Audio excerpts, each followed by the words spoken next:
পূজা এবং প্রকৃতি পর্যায়ের পরে এবার আমরা আসবো একটা প্রেম পর্যায়ের গানে। গানটা রচিত হয়েছিল 1344 বঙ্গাব্দ অর্থাৎ 1937 খ্রিস্টাব্দে। বর্ষামঙ্গলে প্রথম গানটি গাওয়া হয়। যদিও গানটা প্রেম পর্যায়ের, কিন্তু এখানে বর্ষার একটা চিত্র রয়েছে প্রেক্ষাপটে, কারণ আমরা জানি বর্ষা কিন্তু এক অর্থে প্রেমের ঋতু, আর প্রেম কিন্তু বিরহ ছাড়া পূর্ণতা পায় না, কারণ গানটাতে কিন্তু বিরহের একটা সুন্দর রূপ তুলে ধরা হয়েছে, যেটা খুব সুন্দরভাবে বিশ্লেষণ করেছেন বিশিষ্ট বাংলা সাহিত্য সমালোচক আবু সাইদ আইয়ুব।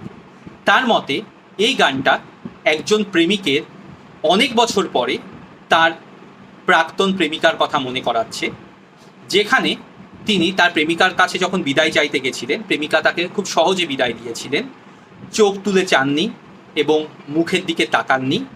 প্রকৃতিও সে সময় বিরূপ ছিল, ভীষণভাবে বৃষ্টিপাত হচ্ছিল, সেজন্য তিনি জানেন না যে তার প্রেমিকার মনের মধ্যে তখন কি অবস্থা চলছিল, এবং তার খুব আক্ষেপ যে আর কি কখনো কবে এমনও সন্ধ্যা হবে। ধূলি গগনে মেঘে ঢেকেছিল তারা, আমার যা কথা ছিল হয়ে গেল